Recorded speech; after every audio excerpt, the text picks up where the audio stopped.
Assalamualaikum warahmatullahi wabarakatuh. Al-Fatihah. A'udzubillahi minasyaitonirrajim. Bismillahirrahmanirrahim.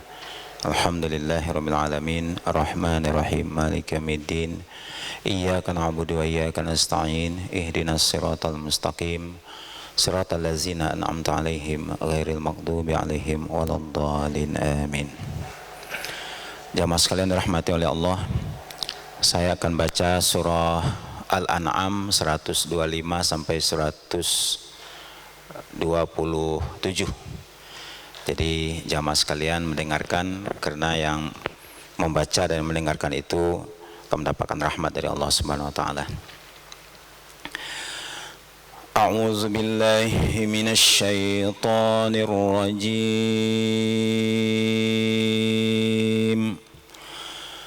Bismillahirrahmanirrahim. Faman yuridillahu an yahdiyahu yashrah sadrahu lil Islam.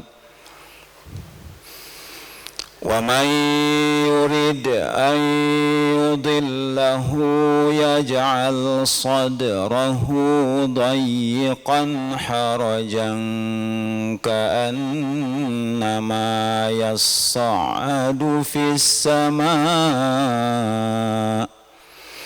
كَذَلِكَ يَجْعَلُ اللَّهُ الرِّجْسَ عَلَى الَّذِينَ لَا يُؤْمِنُونَ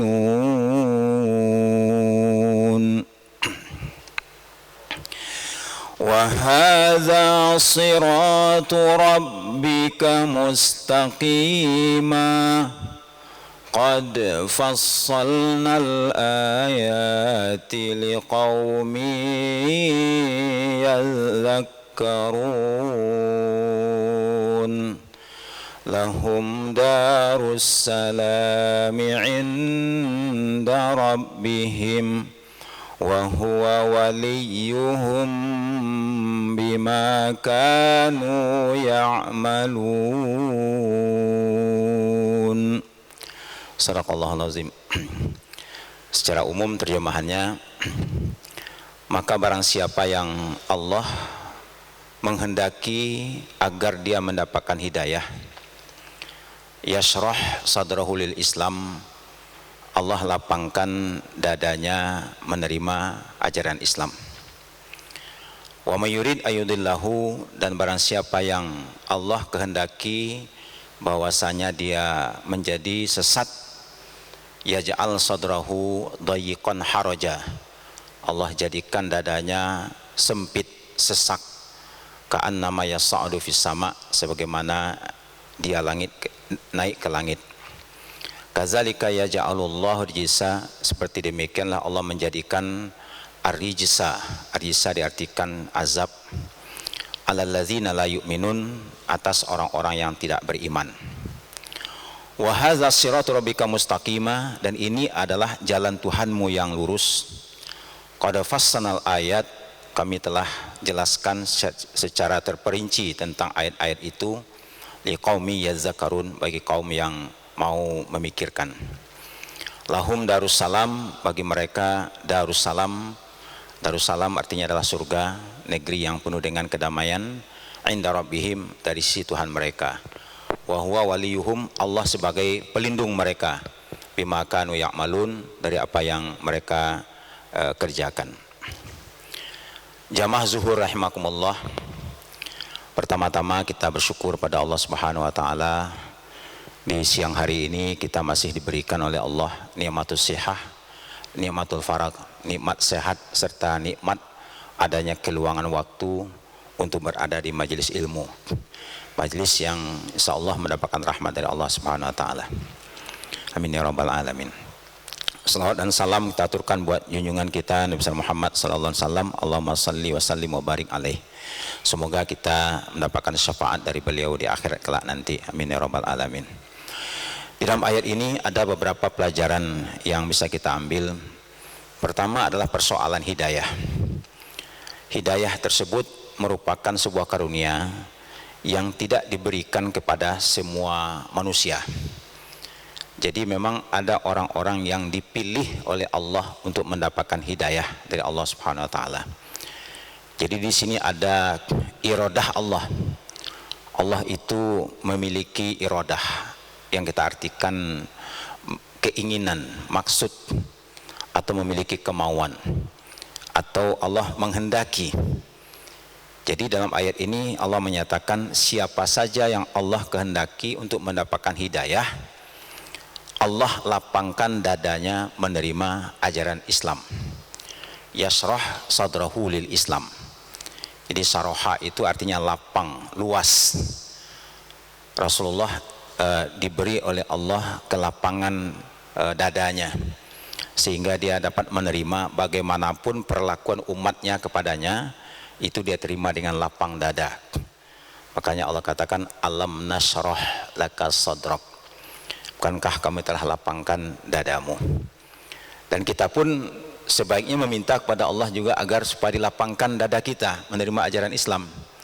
Ya, doa Nabi Musa meminta kepada Allah supaya dilapangkan dadanya dalam menghadapi Firaun, dan supaya diberikan kemampuan untuk menyampaikan pesan-pesan agama dengan jelas, ya, orang paham apa yang dia maksudkan. Maka terkenalah ada doa Nabi Musa itu, Rabbishrah li sadri wa yassir li amri wahlul 'uqdatan min lisani yafqahu qawli. Ya, jadi kata-kata syaraha itu artinya lapang dada. Nah, ketika orang-orang itu menerima Islam sebagai jalan hidupnya, sebagai tujuan dalam kehidupannya, dia jadikan Islam sebagai pedoman hidupnya, dan ini disebut oleh Allah wa hadza siratu rabbika mustaqimah. Ini adalah jalan Tuhanmu yang lurus. Dan bagi mereka itu nanti dari akhirat kelak lahum darussalam inda rabbihim. Jadi bagi orang-orang yang menjadikan Islam sebagai pedoman hidupnya, maka Allah katakan nanti dari akhirat kelak mereka itu mendapatkan darussalam, lahum darussalam. Jadi darussalam itu adalah arti maknanya adalah surga, ya, bahkan bisa juga menjadi nama, salah satu nama dari surga, surga darussalam, ya. Makanya orang-orang yang banyak sholat di masjid Hidayah, ya, Al Hidayah ini pasti masuk surga nantinya, ya, ya, surga darussalam. Ya, makanya kenapa? Karena mendapatkan hidayah dari Allah Subhanahu wa taala. Jamaah sekalian dirahmati oleh Allah, ketika ayat ini dibacakan oleh Rasulullah sallallahu alaihi wasallam, ada sahabat yang bertanya tentang makna syaraha itu. Apakah ini maksud dengan syaraha itu, wahai Rasulullah? Rasul mengatakan syaraha itu adalah an-nur ayyudzafu fihi. Jadi ada cahaya yang dipancarkan ke dalam dada seseorang, ya, sehingga kemudian kalau cahaya itu sudah masuk, fayashrah, maka dia akan lapang, wain fasih, kemudian dia akan luas. Jadi kalau mendapatkan cahaya itu, maka seseorang itu lapang dadanya, luas wawasannya dalam menerima ajaran Islam. Makanya dalam salah satu doa diajarkan oleh Rasulullah SAW itu, kalau terutama dalam kita sholat tahajud, ya, malam hari itu membaca doa Allahumma nawwir qalbi, ya Allah berilah cahaya dadaku. Jadi kita minta kepada Allah diberikan cahaya oleh Allah Subhanahu wa taala. Jadi orang-orang yang mendapatkan hidayah itu artinya lapang dadanya. Dan sahabat bertanya kepada Rasulullah, apakah yang maksud dengan lapang dada itu, wahai ya Rasulullah? Kata Rasulullah, an-nur yugzafu fih. Jadi ada cahaya yang dipancarkan, ya, ke dalam dada tersebut, sehingga dia menjadi lapang dan luas. Lalu kemudian sahabat bertanya lagi, hal lizalika min imaratiha ya Rasulullah? Apakah ada indikasinya? Indikasinya seseorang itu mendapatkan hidayah dari Allah, lapang dadanya menerima ajaran Islam. Apa indikasinya? Jadi sahabat ini pengen tahu, ya, bagaimana cahaya tersebut masuk ke dalam dada, lalu kemudian apakah adakah indikasinya? Hal min imaratiha, ya, yu'raf. Apakah adakah indikasinya yang bisa dikenali? Jadi kalau orang itu mendapatkan hidayah itu ada nggak indikasinya? Ya, ciri-cirinya. Ya, sama dengan orang kalau kena COVID, ada nggak indikasinya? Ya, ada indikasinya. Ya, nah kemudian di sini dikatakan oleh Rasulullah SAW, yang pertama sekali adalah al-inabah ila daril khulud. Jadi al-inabah itu artinya condong, ya, atau al-inabah itu ingin kembali, ya, ingin kembali. Jadi condong hatinya ingin kembali kepada kampung yang kekal, ya, daril khulud itu kampung yang kekal. Maksudnya yang kekal itu apa? Akhirat, ya, akhirat itu kekal. Dan bagi orang-orang beriman itu akhirat itu lebih baik dari apa yang ada di dunia ini. Wal akhiratu khairul laka minal ula. Ya, jadi kalau dibandingkan kenikmatan yang ada di hari akhirat itu dibandingkan dengan apa yang kita rasakan di dunia ini nggak ada apa-apanya. Ya, kalau dibandingkan dengan yang ada di hari akhirat itu. Maka orang-orang yang hatinya sudah terbuka itu, hatinya sudah mendapatkan cahaya hidayah dari Allah SWT itu, maka orientasi utamanya bukan lagi dunia. Dunia ini sudah menjadi sesuatu hal yang bagi dia itu biasa-biasa saja, tapi tidak ditinggalkan, karena maka diingatkan juga oleh Allah, ya, wabtaghi fima ataqallahu daral akhirah wala tansa nasibaka minad dunya. Jadi kita punya bagian di dunia ini, ya, tidak boleh kita lewatkan, ya. Kita punya bagian untuk apa, naik mobil, ya, ya, mobil apalah, ya, pakai Innova, Avanza segala macam, ada bagiannya, ya, silakan nikmati. Kita punya bagian punya rumah, nikmati rumah. Kita punya bagian mendapatkan makanan minuman, nikmati makanan minuman itu. Ya, itu adalah satu nasib kita, bagian kita. Dan ketentuan berapa bagian itu pun sudah ditakar oleh Allah Subhanahu wa taala. Ya, jadi dalam hadis Arba'in Imam Nawawi itu dikatakan ketika ruh itu ditiupkan ke bayi yang ada dalam perut ibu, itu sudah ditetapkan 4 hal. Pertama ditetapkan ajalnya. Ya, berapa ajalnya? Udah ditetapkan itu. Ya, apakah 70 tahun, 80 tahun, ya, 90 tahun, ya. Sudah ada ketentuan itu. Di ajal kita enggak usah pengen buru-buru mati. Ya. Dia akan datang dengan sendirinya. Kalau sudah sampai ajalnya itu, datang sendiri aja. Ya. Dan kondisi apapun, apakah lagi main golf, apakah lagi apa, shopping, apakah lagi makan, lagi minum, lagi tidur, ya, itu kalau ajal sudah datang itu fa iza jaa ajalhum la yastakhiruna sa'ata wa la yastaqdimun. Ya, itu ada ketentuannya. Kemudian yang kedua ketentuan rezeki. Rezeki juga sudah ada ketentuannya.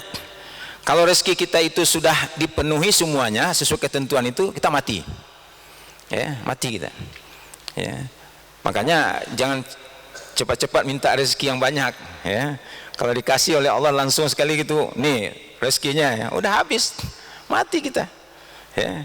Lebih baik kita rezeki itu kita minta yang mencukupi, ya. Mau beli HP baru cukup, mau beli mobil baru cukup, ya. Mau pergi ke Mekah nanti cukup, gitu kan. Cukup aja kita minta, ya Allah, ya, cukupkanlah rezeki kami, berkahi. Jadi kalau rezeki itu mintanya berkah, ya, berkah gitu.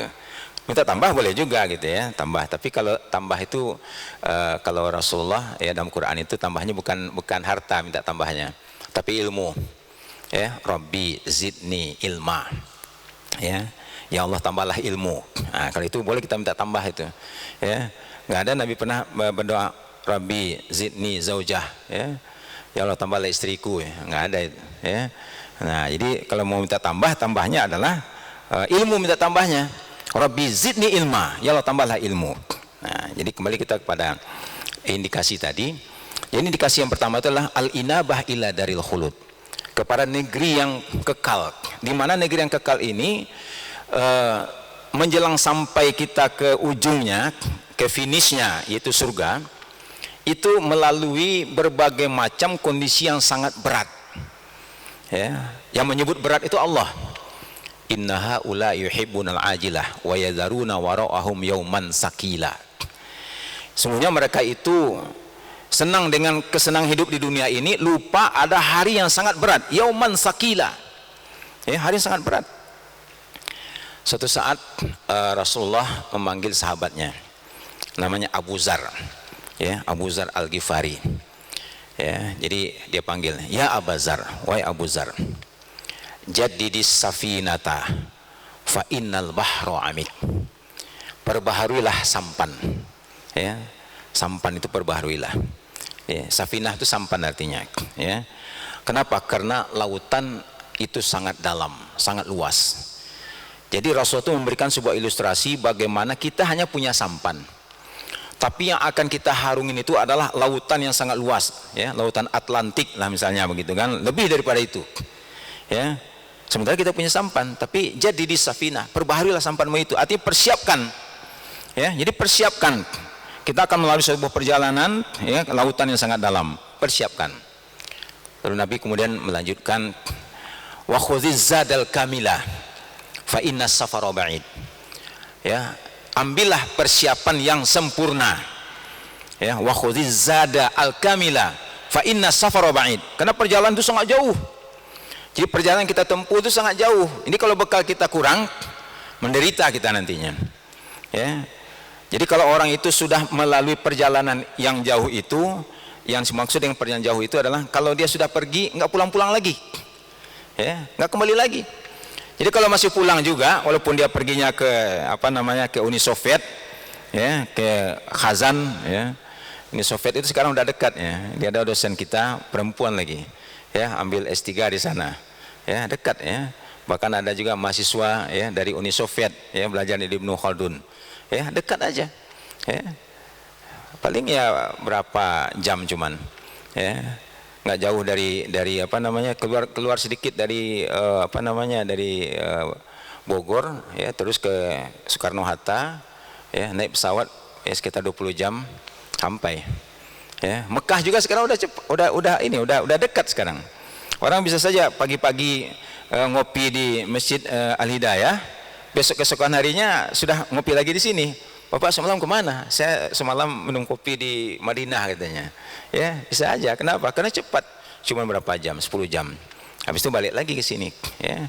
Ada orang balik hari ke Mekah, ya. Kalau sekarang kena pandemi aja, ya, makanya dilarang-larang begitu, ya, dibatas-batasi. Baik. Jadi kalau sudah pergi perjalanan jauh itu, ya, kalau bekal kita sedikit, menderita kita nanti dalam perjalanan itu. Ya.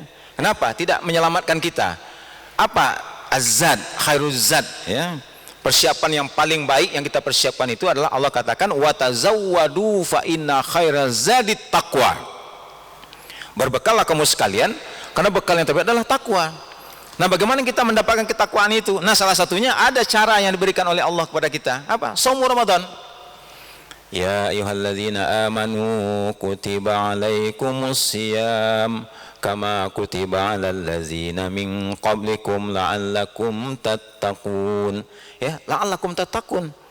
Ya, makanya Ramadan ini karunia Allah yang terbesar yang Allah berikan kepada umat Nabi Muhammad yang tidak diberikan kepada umat-umat sebelumnya. Ya, kenapa? Karena di bulan suci Ramadan ini semuanya dilipat gandakan. Pintu surga dibuka seluas-luasnya. Itu mana kiasan bahwasanya kita ini mudah sekali masuk surga dengan apa? Dengan adanya Ramadan ini. Ya. Kenapa? Ampunan Allah dibuka. Kalau sudah dosa kita sudah diampuni oleh Allah, nggak ada lagi tempat yang akan kita tuju nanti dari akhirat kecuali hanya surga. Kenapa? Karena surga disiapkan untuk hamba Allah yang muttaqin. Wa'iddat lil muttaqin. Ya, itu surga itu. Ada apa di surga itu? Ya, ada sedikit digambarkan, walaupun Nabi sebetulnya tidak bisa juga menjelaskan secara secara konkret, ya, bagaimana. Tapi dalam Quran itu kalau Nabi mengungkapnya begini, mala ainu ra'at wala udhun sami'at wala khatara fi qalbi bashar. Satu tidak pernah kita lihat di dunia ini, walaupun kita sudah ke ujung dunia manapun, tapi begitu masuk surga nggak ada apa-apanya dunia ini. Ya, kenikmatan apapun yang pernah dirasakan di dunia ini, begitu masuk surga nggak ada apa-apanya. Ya. Jadi Nabi mengatakan mala ainu ra'at wala uzunun sami'at wala khatara fi qalbi bashar. Sesuatu tidak pernah dilihat oleh mata manusia, nggak pernah terdengarkan keindahan suara yang ada di surga. Di surga itu ada juga suara-suaranya, tapi indah sekali. Ya, karena salah satu kenikmatan yang kita rasakan dalam hidup ini adalah telinga kita bisa mendengarkan suara-suara yang indah. Ya, jika ada orang membaca Quran, ya, iramanya bagus, gitu kan senang kita. Ya, coba dengarkan qori-qori, ya, membaca Quran, senang. Baca selawat Nabi, senang kan? Ya, karena ada memang telinga kita itu, bahkan alam semesta pun kan diciptakan ada suara-suara yang indah. Ya, burung perkutut misalnya, Sampai ada orang siang malam itu aja kerjanya ngurus burung itu. Ya, kenapa? Karena senang dia dengan suaranya. Ya. Nah itu kalau nikmat telinga ini dicabut oleh Allah, waduh, udah hilang. Ya, kenikmatan, sebahagian kenikmatan sudah hilang itu. Ya, kalau dicabut oleh Allah. Ya, datang orang memanggil kita, Pak mau kemana Pak? Ya, kita melihat itu mulut orang itu komat kamit memanggil nama, tapi nggak kedengaran. Ya nggak bisa, nggak terjadi komunikasi. Ya. Atau misalnya kita berbelanja, pergi mau berbelanja, ya kita tanya ini berapa harganya, dijawablah oleh si penjual sekian harganya. Berapa? Ya, kok kamu nggak ngomong sih? Padahal orang sudah ngomong gitu kan, cuma karena telinganya nggak mendengar, ya, nggak bisa. Jadi putus komunikasi. Jadi kalau bapak-bapak sekalian dan ibu-ibu telinganya masih bisa mendengar, itu karunia yang sangat besar. Ya, karunia sangat besar itu. Ya, makanya banyaklah mendengarkan kalimat-kalimat thayyibah. Ya, kalau yang kita banyak kalimat-kalimat yang nggak benar gitu kan, ya gosip-gosip saja yang didengar, itu rugi gitu. Makanya neraka jahanam itu kan disiapkan orang yang menggunakan telinganya untuk hal-hal yang negatif. Ya, menggunakan matanya untuk melihat yang negatif. Walaqad dzara'na li jahannama katsiran minal jinni wal insi lahum qulubun la yafqahuna biha wa lahum a'yunun la yubsiruna biha wa lahum adzanun la yasma'una biha ulaika kal an'am bal hum adall. Ya, jadi mereka itu masuk neraka jahanam itu kenapa? Karena hati tidak gunakan, hati dan pikiran itu dia sejalan. Maka selalu dikaitkan lahum qulubun la yafqahuna biha wa lahum adzanun, adzanun itu telinga. Ya, makanya orang yang mengeluarkan suara ya untuk supaya didengar ya namanya muazin. Nah, itu kan. Ya, kata-kata uzun gitu kan. Jadi yang berkaitan dengan telinga itu ya, muazin ya, kalau dia teriak ya baca apa azan gitu kan kedengaran oleh kita ya, mengumandangkan ya, dikumandangkan. Nah, jadi oleh karena itu apa namanya, kembali kita kepada tadi yang kedua tadi, persiapkan ya akhirat itu. Wa khuzizadal kamila fa innas safara ba'id. Kemudian Nabi mengatakan yang ketiga adalah wa khaffifil himla fa innal aqabata qaud. Ringankan bebanmu. Kenapa? Karena engkau akan mendaki sebuah tebing yang curam dan terjal. Jadi aqabah itu pendakian. Ya, pendakian. Nah, kalau misalnya beban kita berat, nggak bisa sampai. Ya, tergelincir gitu kan dan jatuh.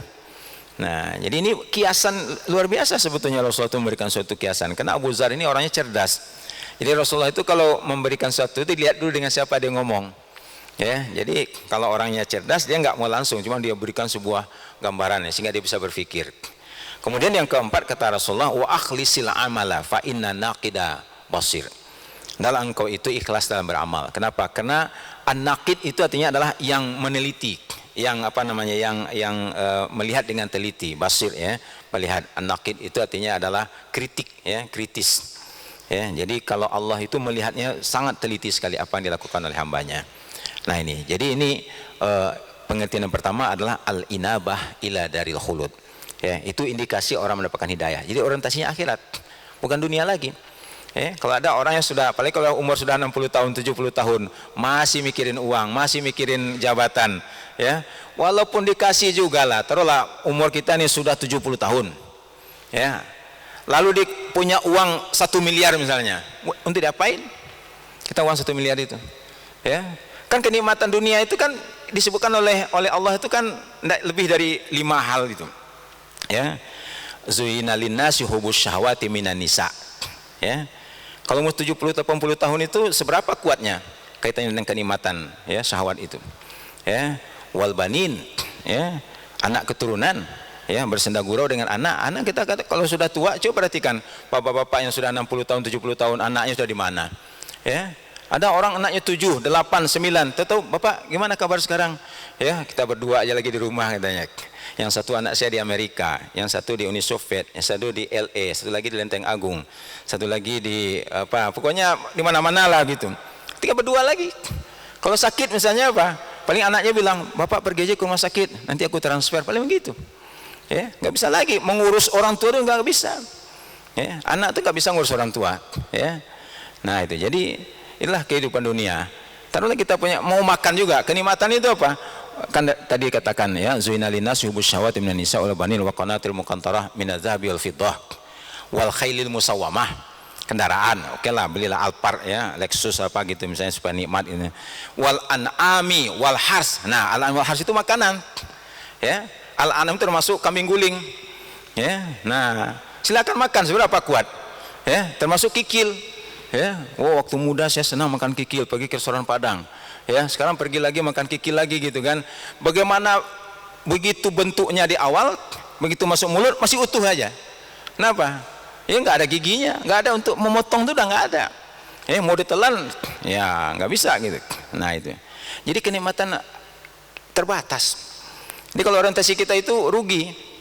Sementara setelah itu meninggal tiba-tiba misalnya. Apa persiapan kita menghadap Allah Subhanahu Wa Taala? Nah ini oleh karena itu yang kedua adalah wattajafa andaril gurur. Jadi menjauhkan diri daripada tipuan dunia. Jadi dunia disebut dengan daril gurur. Jadi jangan heran kalau kita susah ditipu orang. Ya memang begitu dunia ini. Ya datang orang baik-baik ke rumah Pak. Ya aduh saya sengaja datang ke tempat Bapak ini. Bapak yang bisa menolong saya. Apa itu? Anak saya ada yang kuliah sebentar lagi mau ini pinjam duit Pak. Ya nggak banyak sih Pak, cuma 100 juta. Pinjam duit gitu kan. Oh luar biasa lembut ya omongannya ya, kata orang lunak gigi pada lidahnya gitu kan. Ya saking inilah lembutnya. Ya setelah itu apa? Setelah dipinjamin nggak datang lagi, kok muncul lagi, menghilang. Ya tak tahu kemana gitu. Jangan heran. Kenapa? Ini dunia. Ya, dunia ini kan laibun. Ya, laibun walahun watafakhurun. Ya, suruh kita misalnya catat nama, masukkan ke kotak ini, nanti dihitung-hitung katanya kan. Nah, dihitung-hitung gitu kan. Ya, berapa orang yang tadi yang masuk dihitung. Nah, nanti keluar angka. Angkanya lain lagi dengan orang yang ikut gitu kan. Nah, itu laibun itu. Permainan. Permainan itu biasanya kalau udah pemilihan itu, lihat tuh banyak permainan di situ. Ya, pemilihan apakah itu wali kota, presiden, apa semua atau dewan segala macam. Ah, banyak permainan sih. Iya memang dunianya begitu. Laibun, walahun. Nanti bangga-bangga gitu kan. Mana yang menang bangga-bangga. Watafakhurun. Ya. Nah, kemudian watakasurun fil amwali wal aulad. Berlomba-lomba untuk mengumpulkan harta sebanyak-banyaknya. Ya, ini itu dunia. Ya, makanya orang yang mendapatkan hidayah itu dia memilah dan memilih. Kenapa? Karena ada sebuah kitab yang diturunkan oleh Allah sebagai pedoman hidupnya. Di situ terdapat Furqan. Itulah Al-Qur'anul Karim. Ya, Syahrul Ramadan alladzi unzila fihil Qur'an hudal linnas wa bayyinatin minal huda wal furqan. Jadi ada penjelasan, wah ini nggak boleh, ini boleh, ini jangan begini, ya, ini haram, ini halal. Itu adanya ada dalam Quran. Ya, nah makanya kan wattajafa andaril gurur. Ya, jadi dia berusaha menghindarkan diri dari tipuan dunia. Nah kemudian terakhir apa? Indikasi yang mendapatkan hidayah itu adalah al-isti'dad lil maut qoblal maut. Mempersiapkan kematian sebelum datang kematian itu. Kita harus dipersiapkan. Kenapa? Supaya kematian kita itu berujung dengan husnul khotimah. Karena mati itu dua macam. Ada su'ul khotimah, ada husnul khotimah. Maka kan dalam satu doa kan begitu. Allahumma ja'al akhira umri. Nah, gitu kan. Jadikanlah umurku yang terbaik akhirahu atau khawatimahu. Ya, kita minta kepada umur kita yang terbaik itu di akhirnya. Di akhir yang terbaik apa? Ketika kita datang malaikat Israel itu, kita bisa mengucapkan kalimat la ilaha illallah. La ilaha illallah. Ya, kan pernah ada itu diviralkan ya, seorang ustadz ya, lagi ceramah gitu kan, tiba-tiba la ilaha illallah, langsung jatuh dia. Rupanya saat itu datang malaikat ya, karena lisan mungkin lidahnya itu dengan hatinya itu sudah menyatu ya. Ya, makanya kan Bapak sekalian dan Ibu-ibu, kalau zikir itu yang terbaik yang kita perbanyak ya. Itu mengucapkan kalimat la ilaha illallah. Ya. La ilaha illallah, variasinya ada macam-macam ya. La ilaha illallah al-malikul haqqul mubin. La ilaha illallah wahdahu la syarikalah lahul mulku wal hamdu yuhyi wa yumiit wa ala kulli syai'in qadir. Tapi kata kuncinya la ilaha illallah. Ya, la ilaha illallah. Ya, perbanyak itu. Berapa banyak? Sebanyak-banyaknya. Dan kalau dapat hati kita juga ikut. Jadi ketika lisan kita mengucapkan kalimat la ilaha illallah itu hati kita juga ngikutin. Nah, makanya biasanya kalau orang zikir la ilaha illallah itu kan ya secara otomatis mungkin ya. Itu badannya goyang biasanya ya. Kiri kanan biasanya. La ilaha illallah. Kenapa? Karena dia membacanya secara terus-menerus. Itu namanya rotib. Rotib itu membaca secara terus-menerus. Ada yang dibaca tapi terus-menerus. Nah, itu namanya rotib. Ya, akhirnya kita disebut dengan, ya, kalau orang Minang, orang Padang bilangnya barati, katanya. Nganya lagi rati. Ya, rati itu la ilaha illallah. La ilaha, ya ratib, baca ratib. Ya. Nah, kalau ke depan itu tanda sudah mau selesai itu. Ya, kalau sudah ke depan udah selesai itu. Ya, mau habis itu. Ya. Jadi sudah apa waktunya sudah mau selesai. Nah. Ya, jadi itu mempersiapkan kematian itu apa? Menjaga keimanan kita. Jadi kata Rasulullah dalam salah satu hadis, ya, khaslatani, ya, dua perkara. Nah, ini hadis itu ada macam-macam, ada yang kadang-kadang 2, kadang-kadang 3, ya. Jadi ada satu kitab tipis, ya, tipis kitabnya, namanya Al-Munabbihat Listi'dad Liyaumil Ma'ad. Ya, jadi peringatan-peringatan untuk mempersiapkan hari kembalinya, hari akhirat. Yang menulis itu adalah seorang muhaddis Al-Hafiz Ibnu Hajar Al-Asqalani.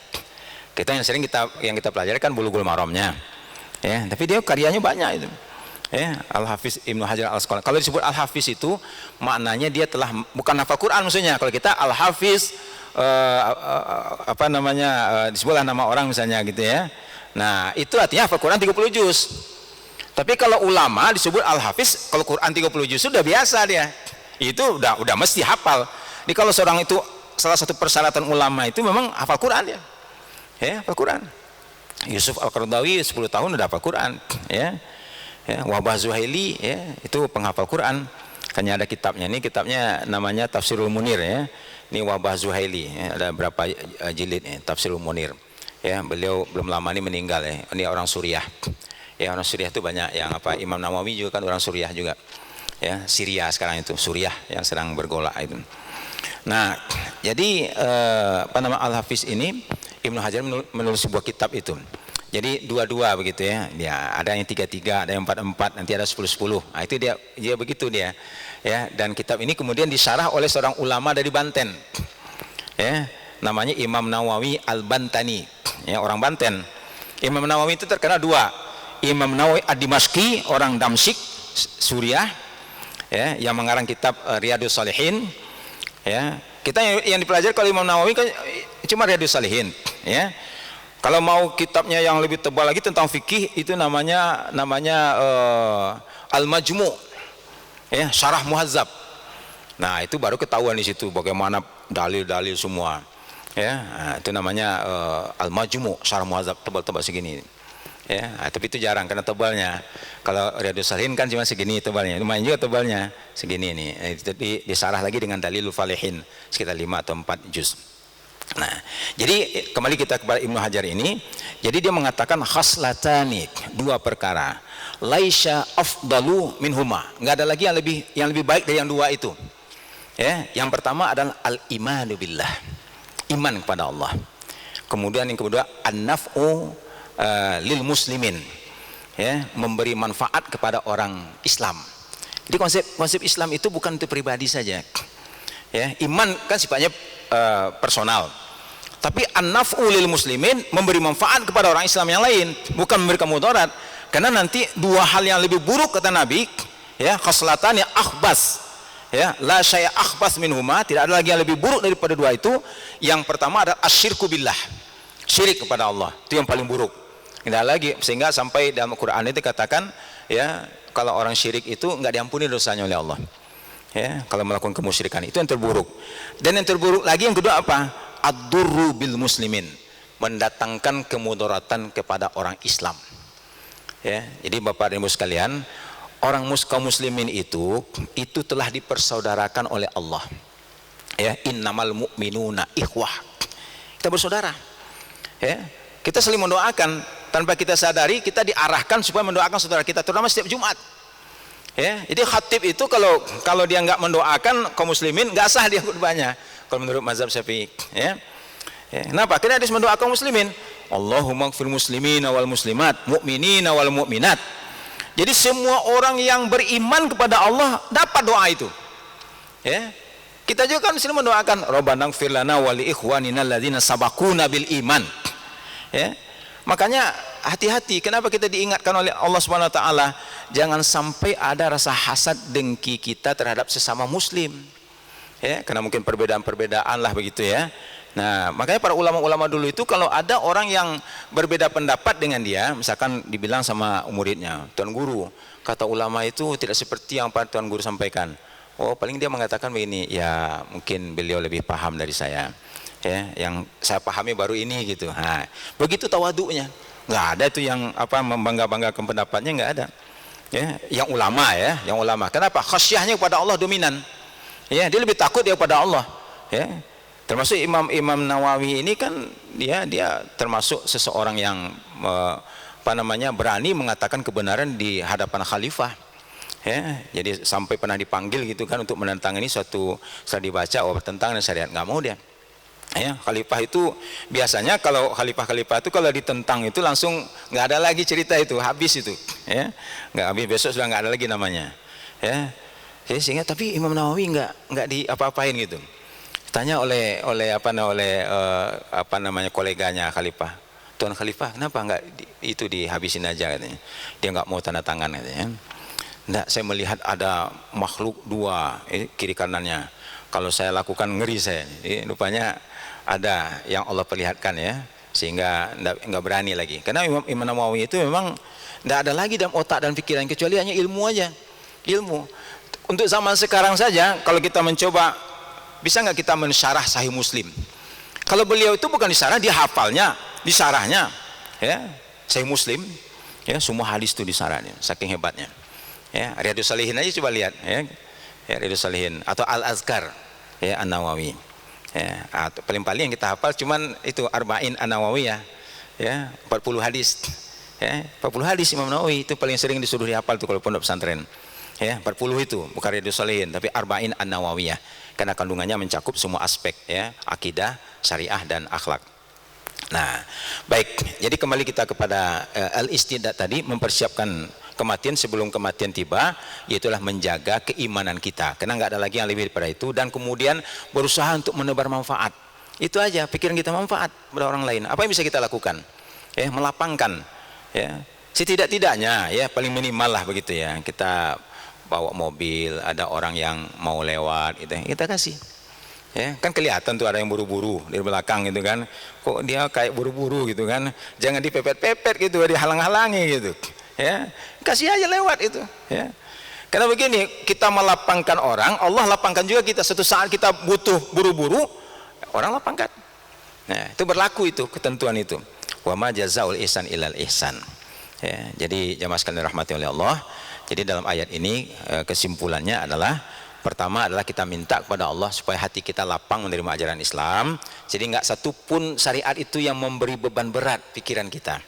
Kalau ada orang yang syariat itu berat bagi dia, wah itu tanda sesat itu. Kalau dia sakit hati melihat orang berdoa, sakit hati melihat orang berzikir gitu kan. Nah, apalagi kalau sakit hati melihat orang melaksanakan ya syariat gitu kan. Ya itu sudah nggak jelas itu. Ya, sudah sesat itu. Ya, kita minta kepada Allah. Nah, mudah-mudahan dengan selalu kita meminta kepada Allah, ihdinas siratal mustaqim, Allah berikan petunjuk kepada kita, dan ujungnya adalah lahum darussalam inda rabbihim. Ya, mereka itu mendapatkan tempat yang mulia nanti ya di akhirat kelak, ya surga darussalam. Nah, ini barangkali kajian singkat kita pada siang hari ini. Mudah-mudahan Allah berikan kesehatan, kekuatan kepada kita sehingga Ramadan ini betul-betul menjadi Ramadan yang sangat berarti dan bernilai yang dapat menyelamatkan kita nanti dari akhirat kelak.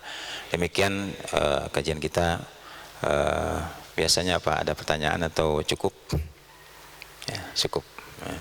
Baik, kita cukupkan dengan baca doa kafatul majlis. Subhanakallahumma rabbana bihamdika asyhadu an la ilaha illa anta astaghfiruka wa atubu ilaik. Assalamualaikum warahmatullahi wabarakatuh.